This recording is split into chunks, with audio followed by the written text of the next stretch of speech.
Oliver Twist, chapitre 10. Le moment arrive pour Nancy de tenir ses engagements, ce qui a des conséquences fatales. Toute rompue qu'elle était à l'art de dissimuler, Nancy ne parvint pas les jours qui suivirent à cacher l'effet que produisait sur son esprit le pas qu'elle avait franchi. Fagin et Sykes lui avaient confié des projets dont ils n'avaient parlé à personne d'autre.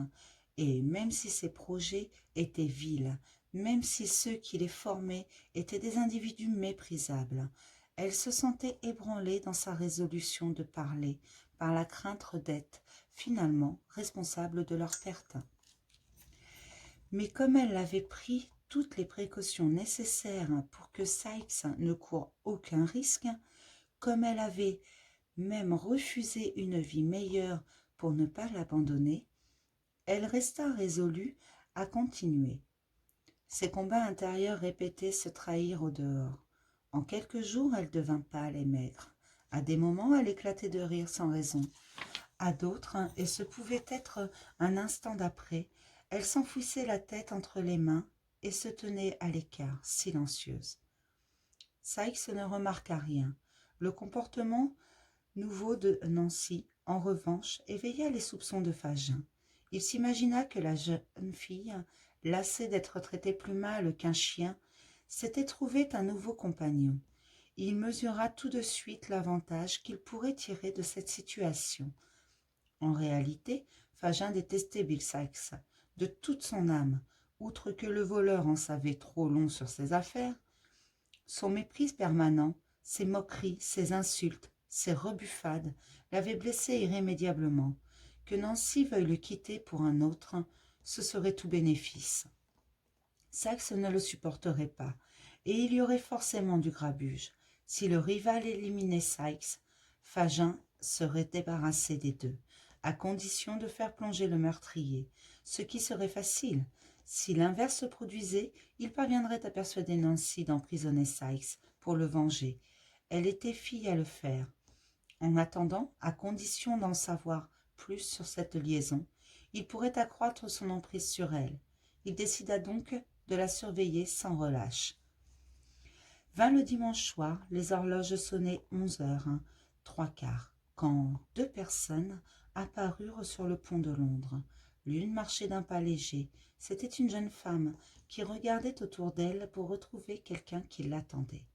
L'autre était un homme qui se tenait autant qu'il le pouvait dans l'ombre, se déplaçant au rythme des pas de la femme, s'arrêtant quand elle s'arrêtait. Ils traversèrent ainsi le pont de la rive du Middlesex à celle du Surrey.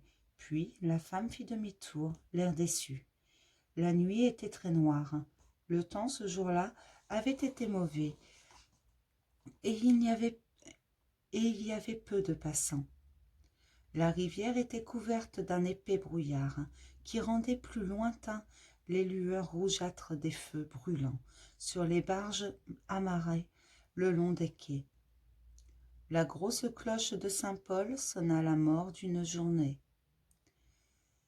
À peine 2 minutes plus tard, une jeune fille escortée d'un monsieur aux cheveux gris descendit d'un fiacre à l'une des entrées du pont. Ayant renvoyé la voiture, les deux nouveaux arrivants s'engagèrent d'un pas décidé. La jeune femme qui attendait se dirigea vers eux. « J'ai peur de vous parler ici, dit Nancy. Venez là, dans l'escalier. » L'escalier en question permettait l'accès à la berge. Les trois silhouettes y disparurent, aussitôt imitées à bonne distance par l'espion. « Arrêtons-nous ici, dit la voix du monsieur. « Pourquoi ne sommes-nous pas restés sur le pont ?»« Je vous l'ai dit, j'avais peur, répondit Nancy. Là-haut, il y a un peu de lumière. De quoi aviez-vous peur ?»« J'aimerais bien le savoir, dit Nancy. D'affreuses pensées de mort et de linceul avec du sang dessus m'ont poursuivi toute la journée.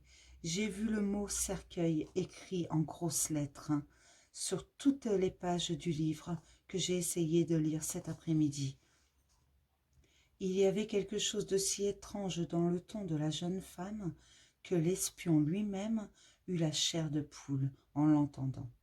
Il fallut la douce voix de Rose pour le rasséréner un peu.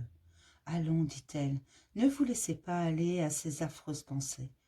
Je suis venue avec ce monsieur qui s'intéresse au sort d'Oliver. » « Oui, reprit M. Broncelot, Rose nous a raconté votre entretien, et j'ai tenu à vérifier qu'on pouvait vous faire confiance.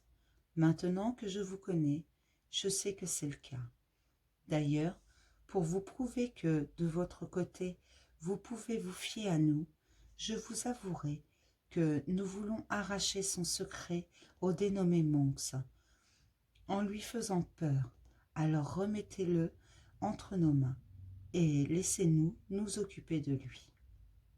Et s'il venait à dénoncer ses complices?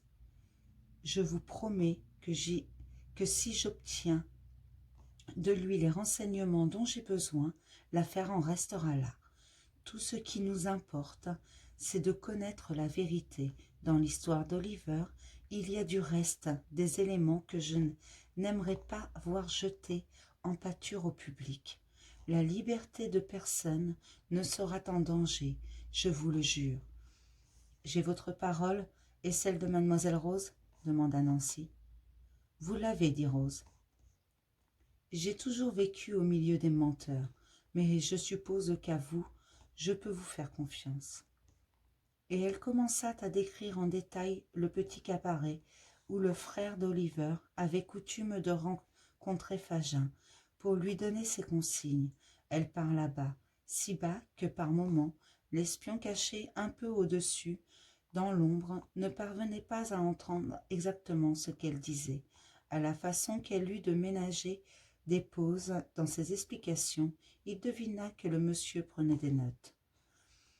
Après avoir situé l'emplacement du lieu de ses rendez-vous et donné toutes les informations sur les heures où il s'y présentait, Nancy ajouta de façon à ce qu'il puisse aisément le reconnaître.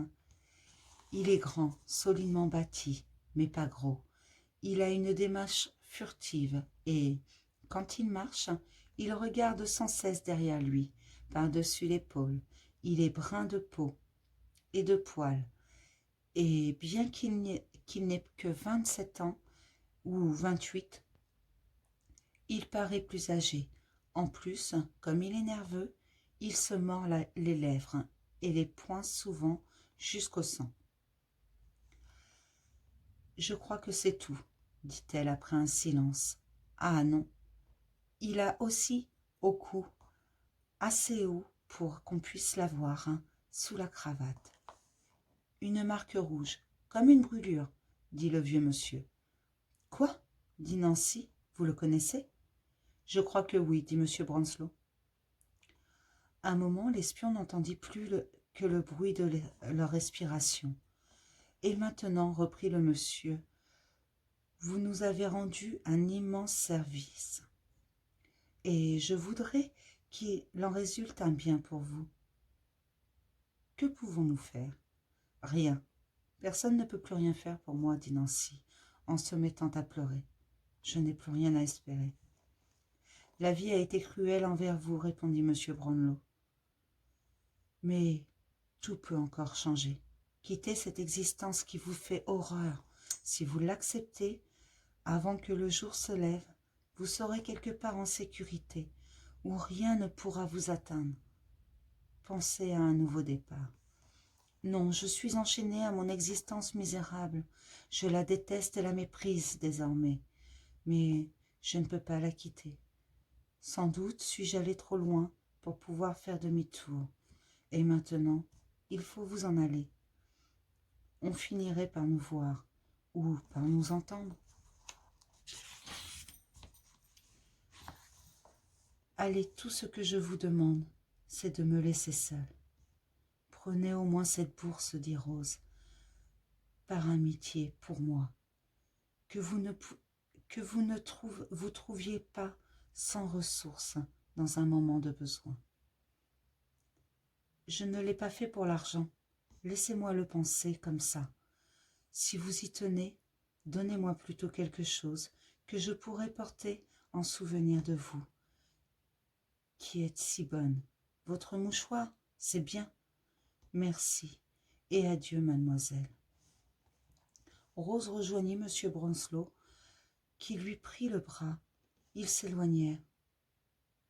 « N'est-ce pas elle qui nous rappelle ?» dit-elle alors qu'il finissait de monter à l'escalier. « Non, ma chère enfant, » dit M. Brownlow. Elle essaya de ralentir l'allure, espérant que Nancy changerait d'avis juste au dernier moment. Mais le vieux monsieur l'emmena doucement. Nancy écouta le bruit de leurs pas diminuer dans la nuit.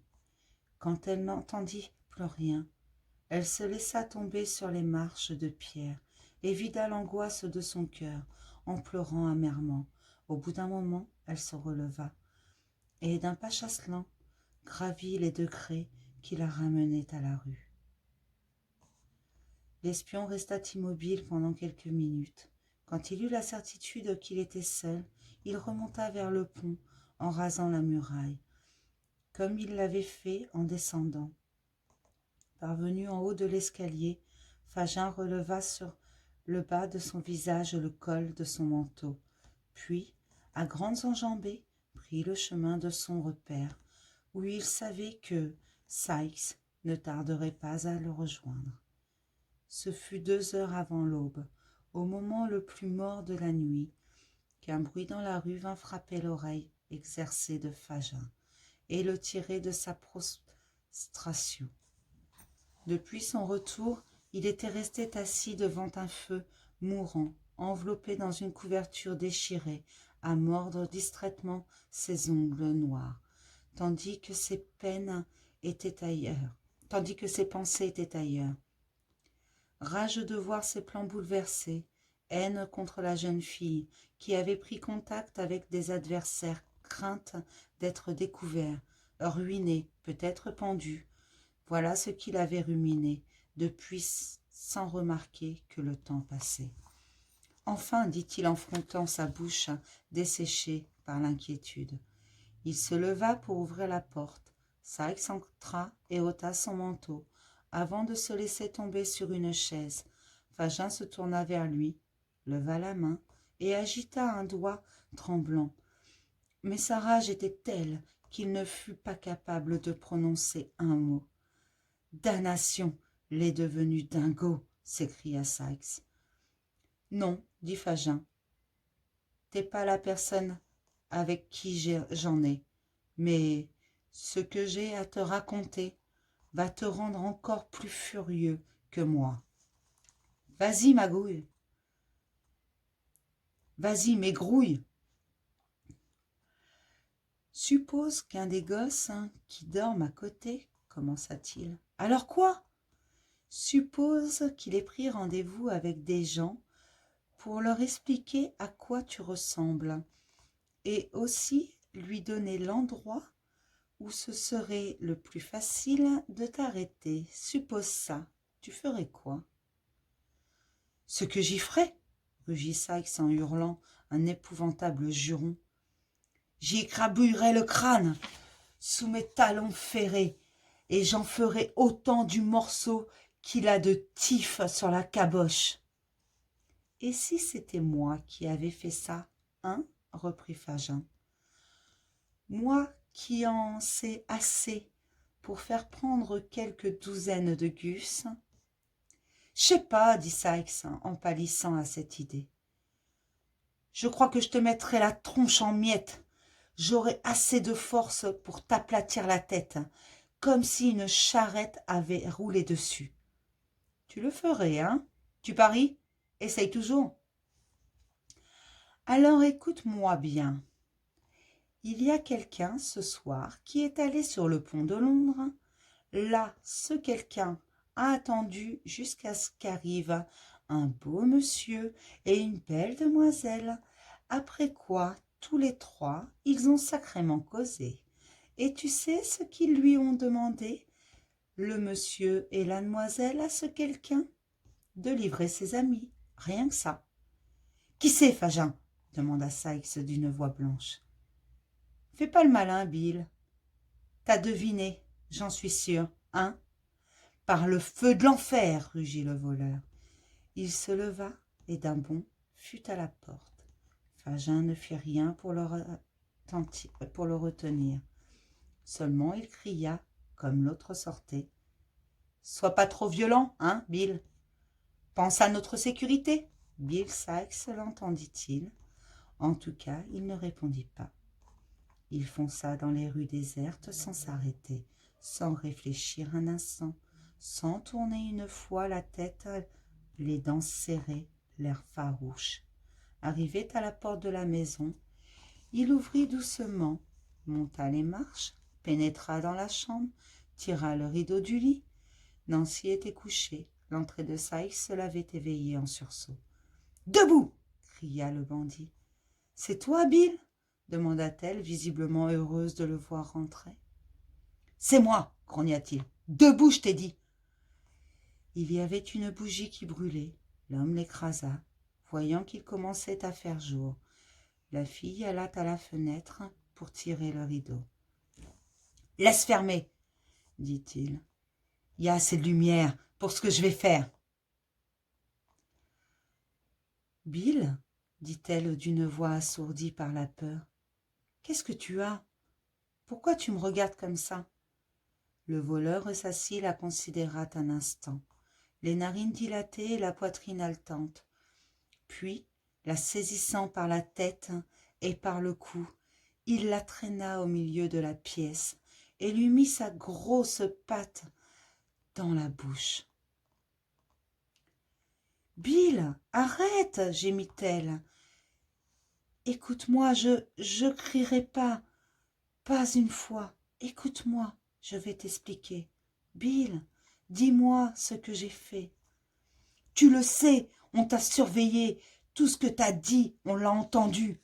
Alors épargne ma vie, comme j'ai épargné la tienne, pour l'amour du ciel. Mon cher Bill, tu ne peux pas m'en vouloir. Pense à tout ce que j'ai refusé cette nuit à cause de toi. Évite une nouvelle bêtise. Lâche-moi, je ne m'enfuirai pas. Je ne te quitterai pas, Bill. Je te le jure, sur mon âme, je ne t'ai pas trahi. » Le voleur lutta pour éviter son étreinte, mais Nancy parvint à lui passer les bras autour du cou et à se serrer contre lui. « Écoute, Bill, cette nuit, ils m'ont proposé de me trouver un endroit tranquille, loin d'ici, à l'étranger. Laissons tomber cette vie pourrie qu'on mène ici et partons.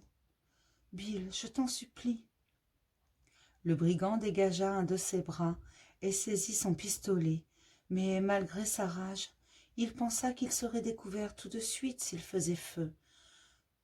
Par 2 fois, et de toutes ses forces, il frappa le visage de Nancy, qui touchait presque le sien. Elle tomba, presque aveuglée, par les flots de sang qui ruisselaient de la blessure qu'elle avait au front. Elle se leva sur les genoux, tira de son corsage un mouchoir, celui de Rose, et l'élevant vers le ciel, aussi haut que le lui permettaient ses forces défaillantes, elle implora la pitié de son Créateur. C'était un horrible spectacle. Le meurtrier s'approcha du mur d'un pas mal assuré. Puis il se saisit d'un lourd gourdin et, mettant la main sur les yeux, il l'acheva.